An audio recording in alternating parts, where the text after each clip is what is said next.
नमस्कार दोस्तों, आप देख रहे हैं हिट फिट न्यूज़ टीवी और मैं हूं हरनाम सिंह पडवाल। दोस्तों, अभी लोकसभा चुनाव 2024 के अभी चुनावों की तिथियां घोषित तो होने ही वाली हैं और आचार संहिता भी लगने वाली है। और इससे पहले यानी 2023 के अंदर नवंबर महीने में जिस प्रकार राजस्थान के अंदर चुनाव हुए, मध्य प्रदेश में हुए, छत्तीसगढ़, तेलंगाना और गोवा में चुनाव हुए थे, उस समय भी जो राजनीतिक पार्टियां पूरे दमखम के साथ चुनाव में उतरती हैं, उसी प्रकार अगर हम बात करें गढ़साना क्षेत्र की, गढ़साना, रावड़ा और रायसनगर और अनूपगढ़ जिले की बात करें, क्योंकि नया जिला बना है अनूपगढ़ और अनूपगढ़ विधानसभा क्षेत्र भी है। और यहाँ भाजपा के अंदर फूट देखने को मिली। यहाँ जो भाजपा ने जो पूर्व विधायक थी संतोष बावरी, उन्हीं को फिर से उन्हीं पर भरोसा के उन्हें टिकट दी गई और वो चुनाव मैदान में उतरी। पूरे दमखम के साथ भाजपा ने जोर लगाया। लेकिन इसी बीच उनसे भी पूर्व वसुंधरा काल में, यानी जब मुख्यमंत्री वसुंधरा राजे थी,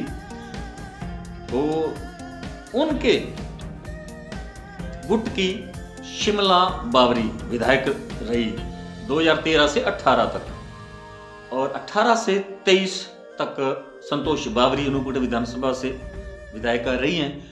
अब जब संतोष बावरी को पुनः टिकट दे दिया गया तो जाहिर है शिमला बावरी जो वो विरोध में खड़ी होगी, वो बागी होगी। उन्होंने निर्दलीय के रूप में चुनाव के लिए उम्मीदवारी का अपना पर्चा भर दिया।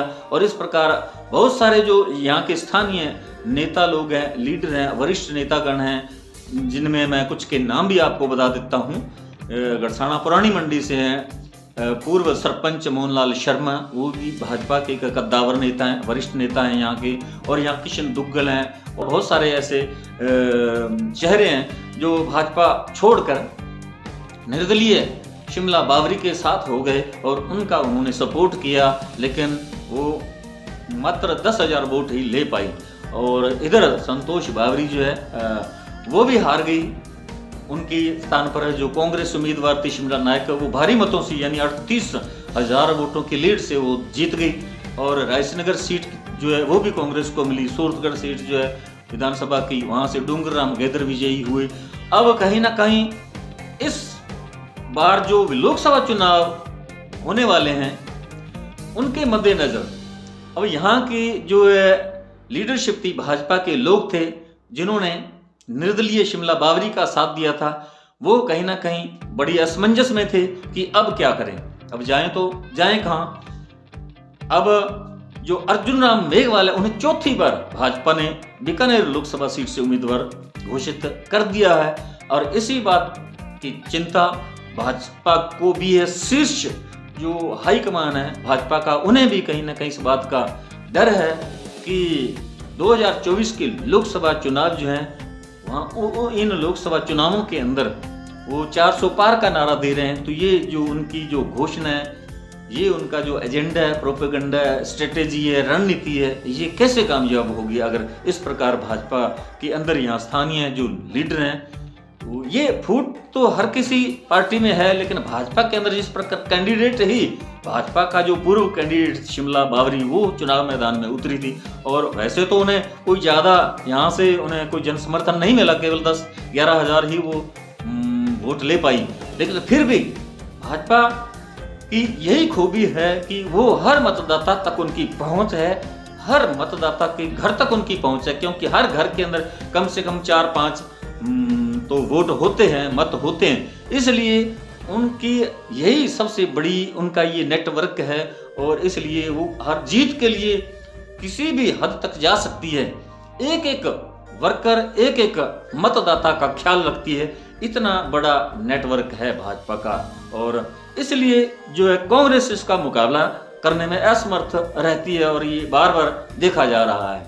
और कुछ कांग्रेसी नेता जो हैं वो भीतरघात भी करते हैं, कांग्रेस के साथ ही गद्दारी करते हैं, वो बिक जाते हैं या ईडी के डर से या किसी भी तरह से, या पैसे के लालच में, या हॉर्स ट्रेडिंग के जरिए वो कहीं ना कहीं भाजपा का दामन थाम लेते हैं। और जो कांग्रेस है वो कहीं ना कहीं पिछड़ जाती है इस मामले में। लेकिन भाजपा जो है चुनावों के दौरान जो भी लोग नाराज होते हैं, क्योंकि एक परिवार के अंदर कोई ना कोई किसी बात को लेकर कभी विवाद हो ही जाता है, तो उन्हें मनाया भी जाता है। जिस प्रकार एक बर्तन के अंदर बहुत सारे छोटे बर्तन पड़े हों तो कभी ना कभी वो आपस में टकराने पर आवाज आने लगती है। तो इसी प्रकार यहाँ गड़साना क्षेत्र के अंदर भी जो गड़साना लोकल भाजपा के वर्कर थे वो बहुत सालों से भाजपा के बिल्कुल लॉयल थे, भक्त थे भाजपा के। तो वो 2023 के जो विधानसभा चुनाव थे वो कहीं ना कहीं वो उन्होंने अलग ही राह पकड़ ली थी और निर्दलीय का साथ दिया। लेकिन भाजपा जो है वो कोई भी चूक नहीं करती, क्योंकि अभी चुनावों का दौर है। उन्हें अर्जुन जिस प्रकार मछली की आंख पर निशाना उन्होंने साधा, केवल उनका आंख पर ही ध्यान था, उसी प्रकार जो है भाजपा का ध्यान केवल जीत पर ही टिका रहता है और वो इधर उधर अगल बगल कहीं नहीं देखती। उनका जो एम होता है वो निशाना होता है सिर्फ जीत और जीत और जीत। और इसीलिए जो जितने भी नाराज थे यहाँ के लोकल कार्यकर्ता वर्कर, उन्हें मनाया गया। कल आप इस तस्वीर में आप देखिए, कल यहाँ गड़साना के अंदर उन्होंने फिर से भाजपा ज्वाइन की और वो तन मन धन से भाजपा का पूरी तरह से साथ देंगे। और उन्होंने कहा कि हम 400 पार का जो मोदी जी का नारा है उसको बिल्कुल सच में साबित करके दिखाएंगे। और यहाँ से अर्जुन राम मेघवाल जो एमपी हैं, सांसद हैं, उन्हें फिर से चौथी बार जिताकर पार्लियामेंट पहुंचाएंगे। इस प्रकार का उन्होंने दावा किया है और वादा किया है और उन्होंने आज से ही कमर कस ली है। और पूरे क्षेत्र में अनूपगढ़ और बीकानेर लोकसभा क्षेत्र के अंदर पूरे के अंदर वो इसके लिए पूरा अपना जोर लगाएंगे और जिताकर भेजेंगे अर्जुन राम मेघवाल को, ऐसा उन्होंने संकल्प लिया है। तो साथियों, ये हमारा वीडियो आपको कैसा लगा कमेंट बॉक्स में जरूर लिखकर बताइएगा। यदि आपने हमारे hit fit news TV channel को सब्सक्राइब नहीं किया अभी तक तो कृपया प्लीज़ सब्सक्राइब कर लें, यही आपका हमारे लिए बहुत बड़ा सहयोग रहेगा। साथियों, इस वीडियो को अधिक से अधिक शेयर करें, लाइक करें। आपका बहुत बहुत शुक्रिया, धन्यवाद। राम राम, सत श्री अकाल।